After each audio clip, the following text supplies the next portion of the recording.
Drama की शुरुआत में फीमेल लीड येवेट की ग्रेजुएशन पार्टी दिखाते हैं। तभी येवेट वहां आती है तो सब उसके लिए क्लैपिंग करते हैं। उसके पापा रयान लिन उसे बधाई देते हैं। तभी उसकी सौतेली माँ मैरी चैंडलर उसे ड्रिंक देती हैं और सोचती हैं, मैंने इसमें जहर मिलाया है, इसको पीते ही तुम्हारे ऊपर की टिकट कट जाएगी और फिर तुम्हारे शेयर्स मेरे नाम हो जाएंगे। बट जैसे ही वह ड्रिंक करने लगती है तभी हमारी कहानी के मेल लीड जोसेफ स्विफ्ट वहां आता है तो ड्रिंक का गिलास नीचे गिर जाता है। सब लोग उससे डरकर भागने लग जाते हैं क्योंकि रूमर्स हैं कि जोसेफ ने बहुत से लोगों को मारा है। येवेट और उसके घर वाले डर रहे होते हैं। उसके पापा कहते हैं, आपका यहाँ आने के लिए बहुत बहुत धन्यवाद, लेकिन पार्टी तो ओवर हो गई है। वह सोचता है, अच्छा है मैं यहाँ टाइम पर आ गया और तुमने वह जहर का गिलास नहीं पिया, मुझे ब्लेम मत करना, इसी तरह मैं तुम्हें बचा सकता था। तभी उसके गार्ड्स उन्हें पकड़ लेते हैं तो वह कहती है, तुम कर क्या रहे हो? तभी मिस्टर रयान कहते हैं, हमने तो ऐसा कुछ नहीं किया जिससे आप नाराज हों, कुछ किया है तो बताएं। जोसेफ कहता है, जब मैं तुम्हें डांस करते देखता हूँ तो रिलैक्स हो जाता हूँ। तभी वह असिस्टेंट रिचर्ड की तरफ इशारा करता है। वह उसको रिंग दिखाता है तो जोसेफ कहता है,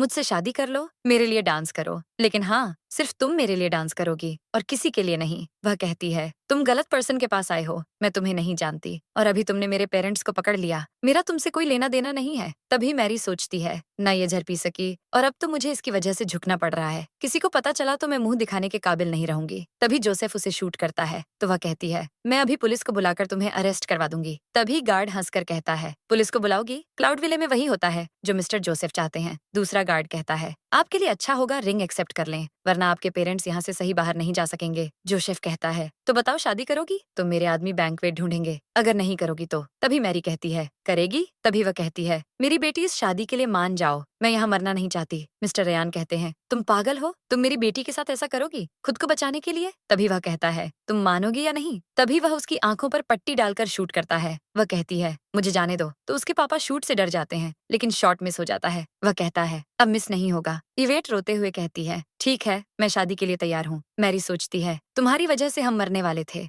जबकि इसे मरना चाहिए था। तभी वह गार्ड से गन लेकर इवेट को मारने लगती है तो मिस्टर रयान सामने आ जाते हैं और गोली उन्हें लग जाती है। ये देखते ही जोसेफ मैरी को गोली मार देता है। तभी इवेट की आंखों से पट्टी खुल जाती है और वह समझती है जोसेफ ने ये सब किया है तो रोते हुए कहती है, मैं मान गई थी, तो तुमने ऐसा क्यों किया? तभी गार्ड बोलने लगता है तो वह मना करके सोचता है, अगर इसे पता चला इसे इसकी सौतेली माँ मारना चाहती है तो ये अंदर से टूट जाएगी। तभी वह कहता है, ये सब साफ करवाकर मिस लिन को घर ले आओ। फिर एक हफ्ते बाद येवेट को जोसेफ के घर पर दिखाते हैं। जोसेफ आकर कहता है, ये ड्रेस मैंने तुम्हारे लिए बनवाया है, तुमने पहना क्यों नहीं? तभी वह मेडिसिन उठाकर कहती है, मुझे मरने दो। बट वह दवाई फेंक देता है और कहता है, तुम क्या कर रही हो? वह कहती है, मुझे अपने गंदे हाथ मत लगाओ, मैं किसी ऐसे के साथ नहीं रहूंगी जिसने मेरे पेरेंट्स को मारा हो। तो कहता है, मैंने तुम्हारे पेरेंट्स को नहीं मारा। बट वह कहती है, तुमने उन्हें नहीं मारा? तुम जैसा डीमन किसी की फीलिंग्स नहीं समझता। मुझे खुद से नफरत है कि मैं इतनी पावरफुल क्यों नहीं हूँ, वरना मैं तुम्हें मार देती। जोसेफ सोचता है, मैं तुम्हें प्रोटेक्ट कर रहा था, तुम्हारी सौतेली माँ तुम्हें मारना चाहती थी, मैंने उन्हें रोका और लास्ट में मैं तुम्हारे लिए एक डेविल हूँ। अगर ऐसा है तो मुझे कुछ नहीं कहना। तभी वह जाते हुए गार्ड्स को रूम साफ करने का कहता है और कहता है, मेरी मर्जी के बिना ये कमरे से नहीं निकल सकती। इतना बोलकर वह चला जाता है। फिर 2 साल बाद कार में विवियन स्मिथ की एंट्री होती है। मिस्टर ली उनका वेलकम करते हैं। तभी कार से विवियन की दोस्त कैथी निकलती है। तभी जोसेफ वहां आता है तो विवियन उसकी तरफ भाग कर आती है और कहती है, देखो मैं वापस आ गई। साल पहले मैं दूसरी कंट्री चली गई थी, तुम्हें बहुत गुस्सा आया था ना, लेकिन देखो अब मैं आ गई हूँ तो मुझसे नाराज मत हो। वह सोचता है, ये तो येवेट से मिलती है, आज येवेट का न्यू ड्रेस आने वाला है, क्यों ना येवेट के लिए ये इसे ट्राई करे। तभी वह मिस्टर ली को कहता है, आज जो ड्रेस आई है उसे ट्राई करने के लिए ले जाओ, और हाँ, अगर इसका रूम ठीक नहीं है तो उसे मेरे रूम में शिफ्ट कर दो। तभी वह सोचता है, पिछले कुछ सालों में येवेट कुछ ठीक नहीं थी,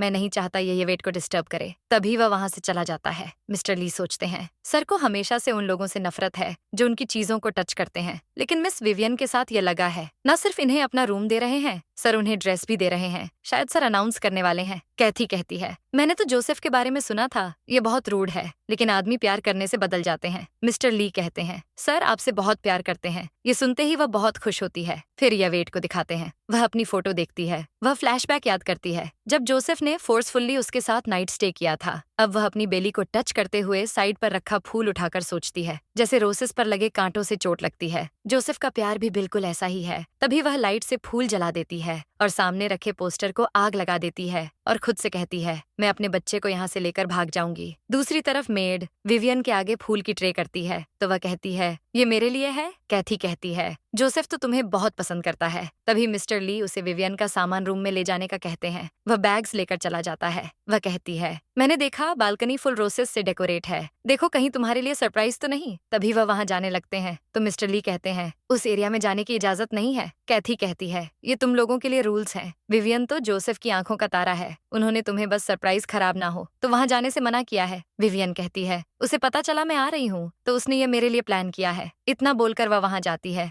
बट पहले से ही यवेट को वहां देखकर विवियन को 440 वाट का झटका लगता है। कैथी कहती है ये तुम्हारी तरह क्यों दिख रही है। मिस्टर ली कहते हैं मैं यहाँ 2 सालों से हूँ, मुझे नहीं पता था इस रूम में तुम हो। विवियन कहती है कौन हो तुम और जोसेफ के घर में क्या कर रही हो। मुझे लगता है तुम जोसेफ के क्लोज आने की कोशिश कर रही हो। यवेट कहती है अगर तुम जिंदा रहना चाहती हो तो यहाँ से निकल जाओ वरना तुम लोग बचोगी नहीं। कैथी कहती है तुम हमें डरा रही हो, तुम जानती हो ये कौन है, ये जोसेफ की फियांसे है और तुम इसके सामने बकवास कर रही हो। क्या तुम नहीं जानती जोसेफ इससे कितना प्यार करता है। वह कहती है पता है जब मेरे पाँव में मोच आई थी तो जोसेफ परेशान हो गया था कि मैं डांस कैसे करूंगी। इसी वक्त ही उसने मुझे खरीद लिया था और मेरी केयर के लिए एक डॉक्टर रखा था। उसने मेरा इतना ख्याल रखा, वह मुझे कैसे मार सकता है, वह भी इसीलिए कि मैं इस रूम में आई। येवेट कहती है अगर तुम्हें विश्वास नहीं आ रहा तो कॉल करके उससे पूछ लो मैं कौन हूँ और जब तक वह आ ना जाए तुम लोग यहाँ से कहीं मत जाना। तभी विवियन उसे बाल पकड़कर सोफे पर धक्का देती है, तभी हील्स का बॉक्स नीचे गिर जाता है। कैथी उन्हें देखकर कहती है यह तो वही लिमिटेड एडिशन है जिसे तुमने शॉपिंग करते हुए देखा था। मिस्टर ली कहते हैं ये मिस्टर जोसेफ का है, वह बिजनेस ट्रिप पर गए थे जहाँ से ये लेकर आए थे,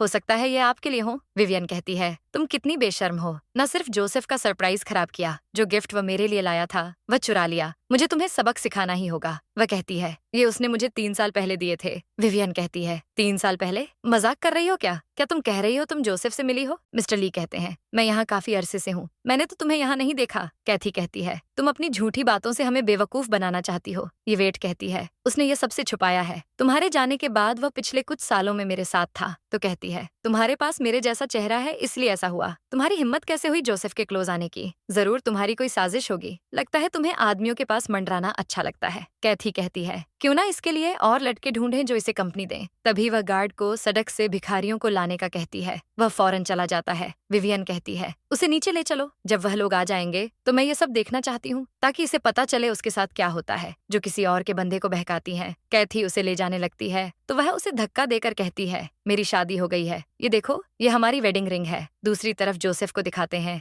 वह एक आदमी को मारकर सिगरेट फूंकने लगता है तो उसका असिस्टेंट कहता है मिस्टर जोसेफ पता चला है कि यह वह बच्चे बेचने के कॉन्ट्रैक्ट हैं जो कि लोन शार्क से किया गया था और यह मिस येवेट की सौतेली माँ ने ब्लैक वाइपर गैंग के साथ 4 साल पहले किया था। वह सोचता है अगर मैं तुम्हें ये दिखाऊं तो हो सकता है तुम मेरे बारे में अलग सोचने लगो। तभी असिस्टेंट कहता है उस घटिया इंसान ने मरने से पहले ये न्यूज लीक कर दी थी कि ब्लैक वाइपर तुम्हारी जगह लेने वाला है। तभी वह वापस चलने का कहता है। फिर येवेट को दिखाते हैं। मिस्टर ली कहते हैं मैंने इतनी न्यूज सुनी है, किसी ने कभी नहीं कहा कि उसकी शादी मिस्टर जोसेफ से हो गई है। विवियन कहती है क्लाउडविले में कोई नहीं जानता कि तुम्हारी शादी जोसेफ से हो गई है। वह कहती है उसने ये न्यूज छुपाई है, किसी को नहीं पता उसने मुझे यहाँ रखा हुआ है। तभी विवियन उसे थैपेड मारती है और कहती है तुम अभी भी बकवास कर रही हो। तभी वह उसके हाथ पर अपनी हील्स रखकर कहती है मैं और जोसेफ डेट कर रहे हैं और ये बात सब लोग जानते हैं, तुम्हें लगता है तुम रिंग दिखाकर मुझे बेवकूफ बना रही हो। तभी कैथी स्ट्रेटनर उठाकर कहती है क्यों ना हम इसका मैनिक्योर करें। तभी कैथी और मिस्टर ली उसे पकड़ लेते हैं। विवियन उसका हाथ गरम स्ट्रेटनर में देती है। येवेट रो रही होती है, वह कहती है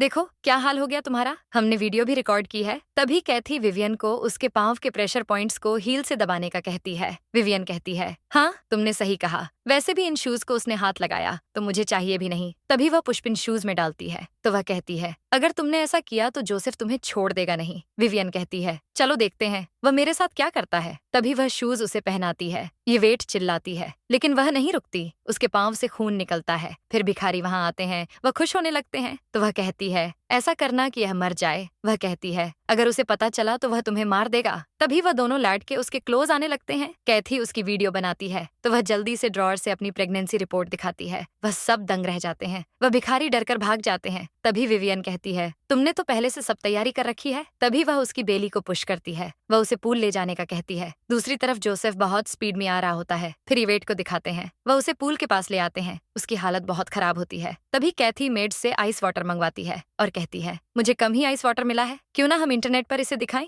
येवेट कहती है ये जोसेफ का बच्चा है, न सिर्फ वह तुम्हें, तुम्हारी फैमिलीज को भी मार देगा। विवियन कहती है तुम्हें एक्टिंग करना इतना अच्छा लगता है, अब मैं वापस आ गई हूँ तो तुम उसके लिए कुछ भी नहीं हो। तभी वह एक आदमी को बुलाकर उसे फोन देती है ताकि वह यह सब रिकॉर्ड कर सके। तभी वह गार्ड्स उस पर पानी डालते हैं। दूसरी तरफ जोसेफ घर आ जाता है। उसके मेड्स झूठ बोलते हैं कि पूल पार्टी का अरेंजमेंट कर रहे हैं। फिर ये वेट को दिखाते हैं। विवियन उसे मारने लगती है और ये वेट वहां से भागने लगती है तो विवियन उसे धक्का देकर पूल में गिरा देती है। जैसे ही वह कहती है, देखना जैसे वह आएगा, वह तुम्हें नहीं छोड़ेगा, तभी वह उसके हाथ को कुचलती है और कहती है, अगर तुम मेरी तरह ना दिखती तो तुम्हें कोई चांस ना मिलता। तभी गार्ड आकर बताता है, मिस्टर जोसेफ आ गए हैं। वह कहती है, वह तो 3 दिन बाद आने वाला था ना। कैथी कहती है, वह तुम्हें मिस कर रहा होगा, तभी आ गया। मिस्टर ली कहता है, अब दोनों को साथ 2 साल हो गए हैं। उसकी सेलिब्रेशन के लिए जोसेफ जल्दी आ गए होंगे। दूसरी तरफ जोसेफ ये वेट के रूम का डोर नॉक करता है और कहता है, उस दिन जो हुआ उसमें मेरा कोई कसूर नहीं था। दूसरी तरफ विवियन उस पर अटैक करती है। ये वेट कहती है, वह आ गया है, तुम्हें नहीं छोड़ेगा। तभी वह उसका सिर जमीन पर मारती है।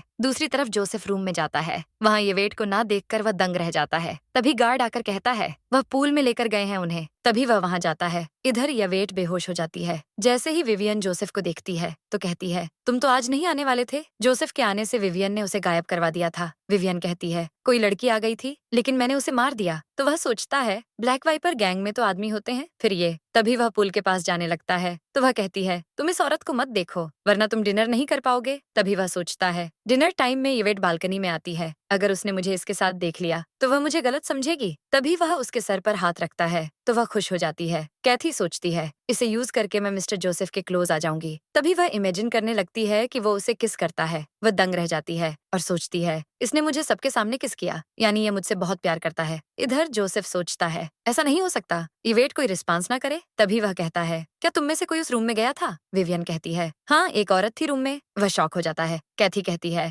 वह रूम तो मिस्टर जोसेफ ने तुम्हारे लिए प्रिपेयर किया था। अगर उन्हें पता चला कोई तुम्हारी प्लानिंग खराब करने आया था, वह वारिड होंगे। वह कहती है, तुम टेंशन मत लो, वहाँ सब ठीक है। कैथी कहती है, हाँ, हमने उस औरत को निकाल दिया था। तो सोचता है, वह ठीक हो बस। मिस्टर ली कहता है, उस औरत ने कहा वह आपकी पत्नी है, हम उसकी इस साजिश में नहीं आए। और रिंग? जोसेफ कहता है, कैसी रिंग? वह किस तरह थी? मिस्टर ली कहते हैं, वह रोज शेप की थी। तभी जोसेफ को फ्लैशबैक याद आता है। वह ये वेट को रिंग पहनाकर कहता है, ये रिंग मैंने रोज शेप की खुद बनवाई है, ये पूरी दुनिया में बस एक है। बट वह हाथ दूर कर देती है। अब वह कहता है, वह रिंग तो एक ही है, किसी और के पास कैसे आ सकती है? कैथी कहती है, वह एक स्केची औरत थी और वह उसकी रिंग नहीं लग रही थी, हो सकता है उसने चुराई हो। वह सोचता है, कहीं वह क्लाउड विले छोड़कर चली तो नहीं गई। मिस्टर ली कहता है, ऐसा लगता था उसे पता था आप विवियन को प्रपोज करने वाले हैं, तभी वह यहाँ घुस आई। वह कहता है, हाँ, वह रिंग मेरी फ्यूचर वाइफ के लिए थी। विवियन कहती है, तुम चिंता मत करो, मैंने वह रिंग ले ली है। तभी वह इवेट को बोरी से निकालते हैं। कैथी रिंग लाकर मिस्टर जोसेफ को देती है। वह सोचता है, इवेट तो खुद का ख्याल रखती है,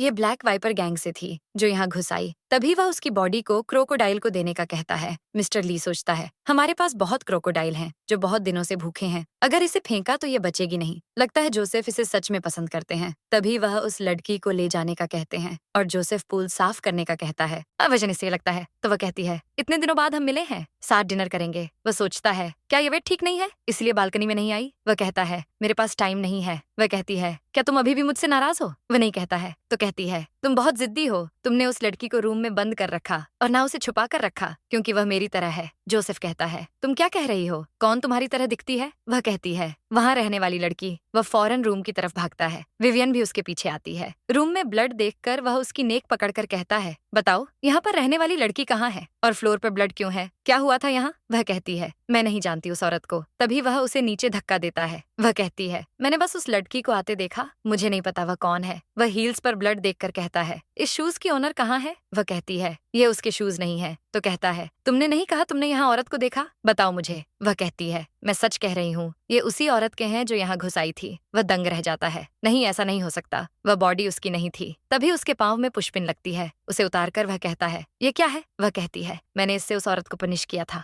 वह हैरान रह जाता है और कहता है, ये शूज इवेट के हैं। वह सच में इवेट थी। उसे कुछ होने लगता है तो विवियन कहती है, क्या तुम ठीक हो? तभी वह उसे थप्पड़ मारता है और कहता है, अगर तुम्हारा यह चेहरा ना होता तो मैं तुम्हारे टुकड़े टुकड़े कर देता। इतना बोलकर वह वहाँ से चला जाता है। विवियन उसके पीछे जाती है। दूसरी तरफ मिस्टर ली इवेट की बॉडी क्रोकोडाइल के पास लेकर आता है और सिगरेट फूंकने लगता है। तभी वह बोरी क्रोकोडाइल्स के बीच डाल देता है। तभी जोसेफ वहाँ आता है। मिस्टर ली उसे रोक लेते हैं लेकिन वह उसे धक्का देकर पौंड में जाता है। मिस्टर ली सोचता है, मिस्टर जोसेफ इसके लिए पूल में जा रहे हैं। तभी विवियन भी उसके पीछे जाने लगती है। कैथी उसे पकड़ लेती है और विवियन शूट करने का कहती है। तभी सारे गार्ड्स शूट करते हैं तो क्रोकोडाइल मर जाते हैं। फिर वह उसे पोंड से बाहर लाता है और उसे देखकर रोने लगता है और कहता है, तुम मुझे छोड़कर नहीं जा सकती। तभी वह उसकी बेली पर ब्लड देखकर कहता है, ये क्या हो रहा है? गार्ड कहता है, लगता है बच्चा नहीं रहा, इनका मिसकैरेज हो गया है। तभी वह रोते हुए कहता है, तुमने मुझे बताया क्यों नहीं कि तुम प्रेग्नेंट हो? तभी विवियन कहती है, इस बेशर्म की साजिश से आप बेवकूफ मत बनिए।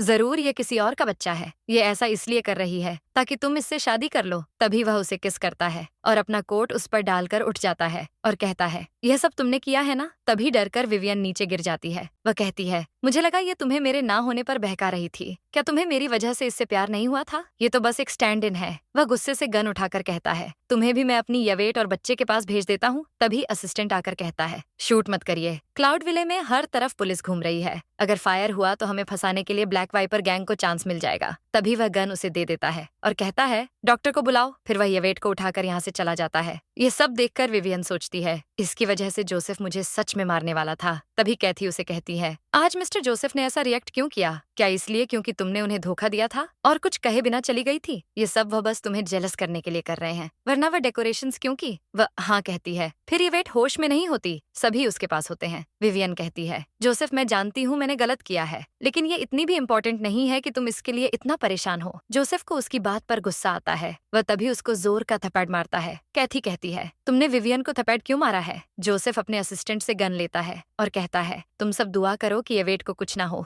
नहीं तो मैं तुम सबको जान से मार दूंगा। वह सब डर जाते हैं। तभी यवेट की हार्ट बीट लो पर जाने लगती है। जोसेफ मन में सोचता है, यवेट मुझे माफ कर दो, मैंने सोचा था मैं तुम्हें सबसे बचाने के लिए अपने साथ रखूंगा, लेकिन आज मेरी वजह से तुम इस हालत में हो। तभी डॉक्टर कहता है, मिस्टर जोसेफ मुझे यवेट के जिंदा रहने के चांसेस कम लग रहे हैं, बेबी की जान तो हम वैसे भी नहीं बचा पाए। वह रोने लग जाता है। तभी विवियन कहती है, तुम इस लड़की की वजह से इमोशनल क्यों हो रहे हो? मैं हूं ना, अगर तुम्हें बेबी चाहिए तो मैं तुम्हें दूंगी। जोसेफ उसको किक करके दूर फेंक देता है। तभी कैथी की वीडियो ओपन हो जाती है, जिसमें वह और विवियन मिलकर यवेट को कितना टॉर्चर कर रही होती है और उसकी बेली पर जोर का मारती है। जोसेफ यह सब देखकर बहुत इमोशनल हो जाता है और कहता है, तुम्हारी हिम्मत कैसे हुई मेरी यवेट से ऐसा करने की? कैथी कहती है, मुझे माफ कर दो, मैंने सब विवियन के कहने पर किया है। विवियन डर जाती है कि उसका सच सामने आने वाला है, तो झूठ बोलती है कि यवेट को टॉर्चर करने के सारे आइडियाज कैथी के थे और मैंने तो ये सब सिर्फ तुम्हारे लिए किया है। जोसेफ गुस्से में उसकी टांग पर शू रख देता है। फिर वह अपने असिस्टेंट को कहता है, इन दोनों का वो हाल करो कि यह हमेशा याद रखें। विवियन कहती है, जोसेफ ऐसा मत करो, मैं तुमसे प्यार करती हूँ। वह दोनों रोते हुए उसको मनाने की कोशिश करती हैं, लेकिन वह उनकी एक नहीं सुनता। फिर कैथी और वो सारा इल्जाम विवियन पर डाल देते हैं कि उन्होंने यह सब उसके कहने पर किया था। विवियन कहती है, अगर तुम दोनों प्रोवोक नहीं करते तो मैं ऐसा नहीं करती। वह जोसेफ के पांव पकड़ती है और कहती है, तुम ये मत भूलो तुम मुझसे प्यार करते थे, उस शेमलेस लड़की की वजह से मेरे साथ ऐसा मत करो। वह उसको किक करता है। जोसेफ अपने आदमियों को उनकी खूब धुलाई करने के लिए कहता है। वह उनको डंडे से मारते हैं। वह सब चिल्ला रहे होते हैं। वह कहता है, मेरा इसमें कसूर नहीं है, ये सब विवियन और उसकी दोस्त का प्लान था। विवियन कहती है, जोसेफ मैंने ये सब तुम्हारे लिए किया है, क्या तुम्हें मुझसे कभी प्यार नहीं हुआ? वह कहता है, नहीं, मैं तुमसे कभी भी प्यार नहीं करता था, तुम्हारी शक्ल यवेट से मिलती थी, इसलिए मैंने सिर्फ तुम्हारा यूज किया था। फिर जोसेफ के आदमी उन सबकी खूब धुलाई करते हैं। फिर जोसेफ यवेट के पास होता है। वह होश में नहीं होती है। वह उससे बातें करने लग जाता है और कहता है, मैंने तुम्हें शादी के लिए बोला था, लेकिन मैं तुमसे 10 साल से प्यार करता हूँ, मुझे तो तुम पहली नजर से पसंद थी। तभी वह फ्लैशबैक में सोचता है, जब उसने पहली बार यवेट को डांस करते हुए देखा था, मैंने तुम्हें सबसे बचाने की बहुत कोशिश की, लेकिन मेरी वजह से ही तुम्हारी जान खतरे में गई। तभी असिस्टेंट आकर कहता है, सर उन सबको अंजाम तक पहुंचा दिया गया है, मुझे आपसे कुछ बात करनी है। फिर वह उसके साथ बाहर चला जाता है। तभी यवेट को होश आ जाता है। वह काफी दर्द में होती है, मगर फिर भी अपनी ड्रिप उतार देती है और उठकर वहां से जाती है। वह चल भी नहीं पा रही होती। फिर असिस्टेंट जोसेफ को कुछ दिखाता है और कहता है, आप मिस यवेट के लिए इतना कुछ कर चुके हैं, फिर भी यह सब क्यों? वह कहता है, मेरा सब कुछ तो यवेट का है, अब अगर उसको कुछ हो जाता है तो मैं क्या करूंगा? मैं चाहता हूँ जब मुझे कुछ हो तो मैं यवेट के साथ DFN हूँ। मेरे इस दुनिया से जाने के बाद रिचर्ड तुम मेरी कंपनी और बाकी सब कुछ संभाल लेना। तभी हेल्पर आकर बताता है कि यवेट रूम में नहीं है। जोसेफ हैरान हो जाता है और फिर वह रूम में जाता है। जोसेफ कहता है, वह तो जिंदा नहीं थी, फिर कैसे वह इस रूम से जा सकती है? हेल्पर कहता है, मैं सच बोल रहा हूँ, मैंने कुछ नहीं किया, मैं जब आया तो मिस यवेट कमरे में नहीं थी। असिस्टेंट कहता है, सर मुझे तो लगता है मिस यवेट जिंदा थी और वह खुद यहाँ से चली गई है। वह सोचता है, तुम जिंदा थी तो फिर सबसे मुझसे क्यों नहीं मिली? फिर हम 5 साल बाद का सीन देखते हैं। जोसेफ यवेट की पिक देख रहा होता है और सोचता है, 5 साल हो गए, मैं तो ये भी नहीं जानता कि तुम जिंदा भी हो या नहीं।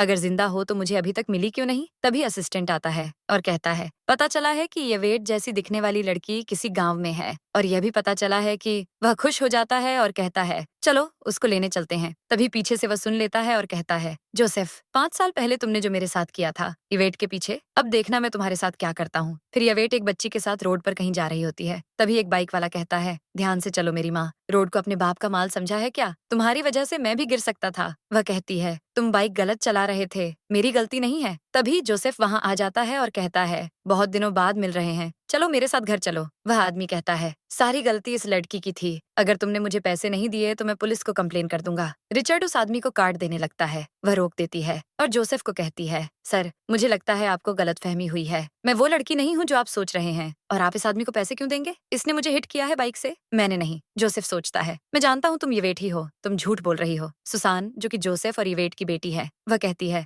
माँ आपको चोट लग गई है। जोसेफ कहता है यवेट ये हमारी बेटी है। वह कहती है मैंने तुम्हें पहले भी बोला है कि तुम्हें गलतफहमी हुई है, मैं वो लड़की नहीं हूँ। वह कहता है मुझे माफ कर दो, मुझसे गलती हो गई थी, प्लीज वापस आ जाओ मेरे पास। वह आदमी उससे जबरदस्ती पैसे मांगने लगता है। जोसेफ उसको पैसे दे देता है। तभी यवेट सुसान को लेकर वहाँ से चली जाती है। जोसेफ कहता है अगर ब्लैक वाइपर गैंग को पता चल गया कि यह मेरी बेटी है तो खतरा हो सकता है। तभी वह यवेट के पीछे जाता है। वह देखता है सुसान किसी और से मिलकर उसको डैड कहती है। यवेट को यह पता चल चुका होता है कि जोसेफ ये सब सुन रहा है। वह सोचती है मैं जानती थी तुम मेरे पीछे आओगे, इसलिए मैंने ये प्लान किया था कि तुम्हारी बेटी किसी और को पापा बोले, और तुम देखो मैं कितनी खुश हूँ। तभी जोसेफ के पास कॉल आती है कि कुछ सस्पिशियस लोग उस विलेज में आ गए हैं जिसमें यवेट है। वो आदमी ब्लैक वाइपर गैंग के हैं। मिस यवेट और बेटी को लेकर वहाँ से निकल जाए, नहीं तो पूरे गांव को खतरा होगा। जोसेफ सोचता है कि अगर मैं अभी इन दोनों को जबरदस्ती लेकर गया तो यह मुझसे नफरत करेंगी। फिर वह रिचर्ड को कॉल पर कहता है मुझे 3 दिन दो, मैं सब संभाल लूंगा। फिर वह सोचता है यवेट मुझे फिर से एक बुरा इंसान बनना पड़ेगा तुम्हें अपने पास लेकर आने के लिए।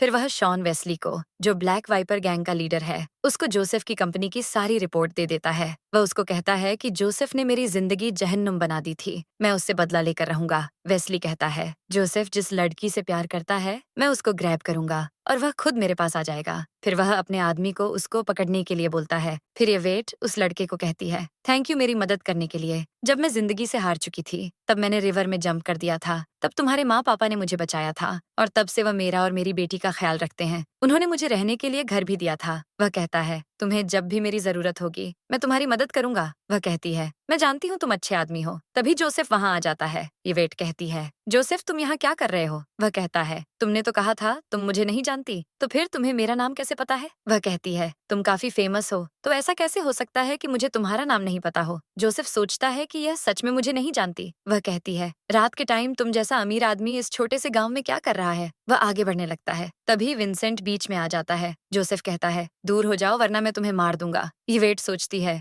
ये गुस्से में जो कहता है वह कर देता है। अगर इसने सच में विंसेंट को मार दिया तो? फिर वह कहती है जोसेफ तुम और कितने लोगों को मारोगे? तुम एक मॉन्स्टर हो। जोसेफ कहता है ये वेट भी मुझे ऐसे ही कहती थी। वह कहती है मैं तुम्हें पहले भी बता चुकी हूँ मैं ये वेट नहीं हूँ, तुम्हें गलतफहमी हुई है। वह कहता है मैं जानता हूँ तुम ये वेट हो, मुझसे गलती हो गई थी, मुझे माफ कर दो प्लीज। वह कहती है अगर मैं वो लड़की होती भी तो फिर भी तुम्हें कभी माफ नहीं करती। वह कहता है अगर तुम ये वेट होती तो क्या चाहती तुम? वह कहती है मैं विवियन कैथी और मिस्टर ली को बहुत बुरे अंजाम तक पहुंचाती। जोसेफ कहता है ठीक है, अगर तुम मुझे नहीं चाहती तो मैं यहाँ से चला जाता हूँ। ये वेट खुद को कहती है मैं मेल्ट नहीं होने वाली, इसकी वजह से मैंने बहुत सफर किया है, मेरे माँ पापा भी इसकी वजह से इस दुनिया से गए, मैं इससे प्यार नहीं कर सकती। विंसेंट कहता है तुम ठीक हो? वह हाँ कहती है। फिर जोसेफ को वेस्ली और उसके आदमी मारने की कोशिश करते हैं। जोसेफ उसके आदमी की खूब धुलाई करता है। जोसेफ के मन में रिचर्ड की बातें चल रही होती हैं, क्योंकि उसको पता चल चुका होता है कि सुसान उसकी और यवेट की बेटी है। फिर वेस्ली जोसेफ को डंडे से मारने लगता है। जोसेफ सोचता है अगर मुझे कुछ हो गया तो मैं यवेट और सुसान को इससे कैसे बचाऊंगा। फिर रिचर्ड जोसेफ को कॉल करता है मगर वह अटेंड नहीं करता। तभी रिचर्ड को पता चल जाता है कि जरूर वेस्ली ने उसके साथ कुछ किया है। वह यवेट के पास जाता है और कहता है क्या तुम्हें लगता है जोसेफ कहाँ है? उसकी जान खतरे में है, प्लीज मुझे बता दो वह कहाँ है। यवेट कहती है मैं नहीं जानती वह कहाँ है। वह कहता है मैं जानता हूँ आप गुस्से में हैं, लेकिन जोसेफ ने आपके मॉम डैड को नहीं मारा, आपकी सौतेली माँ आपके पापा को और आपको मारना चाहती थी, उन्होंने आप दोनों के खिलाफ गैम्बलिंग भी की थी। वह उसको एक फाइल देता है। वह देख कर कहती है अगर यह सच था तो उसने मुझे यह सब खुद क्यों नहीं बताया? वह कहता है, उसने ऐसा इसलिए किया क्योंकि वह जानता था कि अगर वह आपको सच बता देगा तो आप खुद को हार्म करेंगे, इसलिए उसने खुद पर सारा ब्लेम ले लिया। वह रोने लग जाती है और कहती है, अगर ये सब सच है तो उसने मेरे पापा को क्यों मारा? वह कहता है, इसका सच वह आपको खुद बताएंगे, अभी हमें उसको ढूंढना होगा। वह कहती है, उसने मेरे फोन में 2 वे किया था। फिर उसको जोसेफ की लोकेशन पता चल जाती है। वह दोनों वहां जाते हैं। रिचर्ड कहता है, मैं इन दोनों का ध्यान दूसरी तरफ करता हूँ, आप बैक साइड से जोसेफ के पास चली जाना। फिर वेस्ली जोसेफ को मारने लगता है, तभी येवेट आ जाती है। वेस्ली कहता है, अच्छा तो ये वो लड़की है जिसकी वजह से तुमने खुद को खतरे में डाल दिया है। वह येवेट को मारने लगता है, तभी जोसेफ बीच में आ जाता है। येवेट वेस्ली को नाइफ मारती है, तभी वेस्ली के आदमी जोसेफ को मारने लग जाते हैं। तभी रिचर्ड अपने साथ पुलिस को लेकर आता है।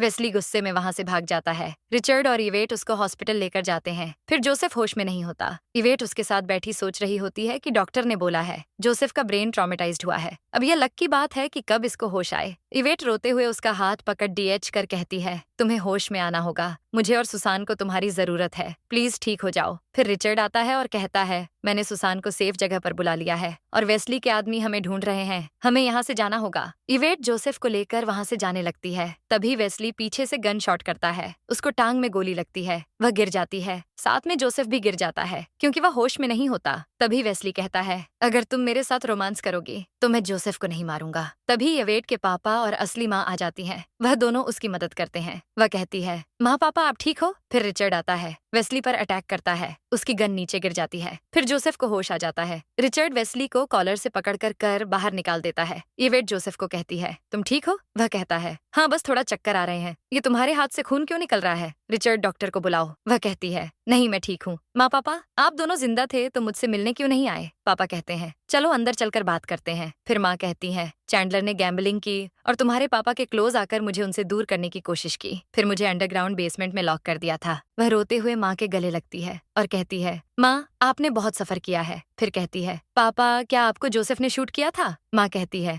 चैंडलर तुम दोनों को मारना चाहती थी, जोसेफ ने तो उल्टा हम सबको बचाया था। येवेट सोचती है कि मैंने जोसेफ को कितना गलत समझा। फिर वह जोसेफ को जाते हुए रोकती है। फिर लास्ट में वह सब साथ में होते हैं। जोसेफ और येवेट के पापा चेस खेल रहे होते हैं। तभी रिचर्ड सुसान को लेकर आ जाता है। येवेट कहती है, मेरी बेटी का ड्रेस बहुत ब्यूटीफुल है। वह कहती है, विंसेंट अंकल ने दिया है। जोसेफ यह सुनकर थोड़ा जेलस होता है। फिर रिचर्ड येवेट को कहता है, ये विंसेंट ने आपके लिए दिया है। वह जाकर वह लेटर पढ़ती है। उसमें लिखा होता है कि जोसेफ ने माँ पापा के इलाज के लिए हॉस्पिटल में पैसे दे दिए हैं और सिटी में अच्छा सा घर दे दिया है। अब मेरे माँ पापा ठीक हैं, तुम भी खुश रहो अपनी जिंदगी में। वह सोचती है, जोसेफ मेरे लिए कितना कुछ करता है, वो भी बिना बताए। फिर वह जोसेफ के साथ बाहर लंच करती है और कहती है, क्या तुम मेरे साथ डांस करना चाहोगे? वह दोनों चीयर्स करते हैं और फिर डांस करते हैं। वह कहती है, तुमने विंसेंट की मदद की है? वह कहता है, हाँ उस दिन मैंने उसके साथ मिसबिहेव कर दिया था, इसलिए मैंने उसकी मदद की। तभी वह उसको किस करती है और फिर वह दोनों किस करते हैं। इस तरह ड्रामा की हैप्पी एंडिंग हो जाती है। 10 में से रेटिंग कमेंट करना मत भूलना और वीडियो पसंद आया हो तो लाइक एंड हाइप जरूर कर देना।